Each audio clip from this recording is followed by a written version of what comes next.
All right, here they are, guys. Garage Products Bushings. John Archer is the owner. There's the info down there. If you need to get you a set, give him a call. He's awesome to deal with. Good guy. So here are the front A-arm and shock bushings in the pack still. These are the rear shocks installed. Uppers, lowers, hubs are installed with the new sleeves. Those have the rubber in them. Let me show you. So this is how Garage Products makes their stuff so good. Check these out. You can see in there, there's a rubber lip, a rubber seal. And that rubber seal keeps all the dirt, debris, and water and everything out of these. So once you grease them once, that's really it. Because, like I said, I can't even put a grease gun on those Zerk fittings and pump any more grease in them. I mean, they have really tight fit, great material, and it has that O-ring. The shock bushings do not have the O-ring. Everything else has the O-ring. So O-ring, O-ring, no O-ring on just the shocks. So I did the rear hubs, upper A-arms, those are all done. I still have to throw the bushings in the lowers here. And that'll be it for the rear, and I'll put it back together. The front, like I said, I have all the stuff for the front. I'll be doing that after I'm done with the rear. And then here's my clutch. I did remove it. And let's see, here's my slack I was talking about in my primary. If anybody could tell me in the comments, is that excessive play from where the buttons are in my primary? That's what it's doing. So I'm guessing it's sticking when it's under load. I don't know. I went ahead and ordered another one.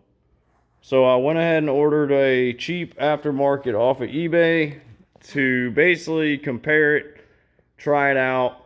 Only reason I even was comfortable doing that, Clay was having similar issues with his Polaris not feeling right, and he went and bought him one and put a clutch kit in it. And with his 30 BKTs, he's saying it's pulling good now. Everything feels like it should. So he recommended I try it out, and I took his advice. And I'm gonna hopefully be glad I did, because I'll have a stock primary that I can later rebuild. This one if I want to, and then I'll have that other one. It was $160 something on eBay, under 200 bucks, so not too bad. We'll see how that goes. I also ordered another Gates G-Force belt for this, to just put a brand new belt on it. And then I'll keep this Polaris belt that I was running recently just as a spare.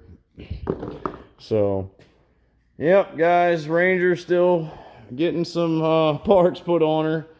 So hopefully after the the bushings, the primary, the new belt, and then I'm throwing a wireless winch remote in it as well. And then the speakers, I need a new switch over there. And then I got to tie this speaker here to this one. The front two are the only ones working for some reason. When I swap it to the rear, these do not want to play.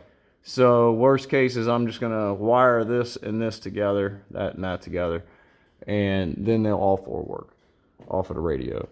So for the ride, I think that's it. And then I'm going to wrap my seat temporarily and get this garbage bag off of here. I'm going to end up wrapping that with just some vinyl for right now. Some black vinyl I have laying around until I can find a good seat cover kit to get. If any of y'all know a good company that recovers seat covers or does the, I'd like to get some covers like these, just some replacement OE Polaris Ranger high lifter seat covers. Please leave that in the comment section if you wouldn't mind, where I can get that done. I'd really appreciate it. But yeah, guys, so that's what we're busting into here, and I'll bring you along as we start putting things back together and put anything on. And yeah, we'll go from there. If y'all would, please hit that like and subscribe, hit that bell for notifications, and that way you'll be notified when I post new vids of all these different builds we're doing. Y'all take it easy till the next one.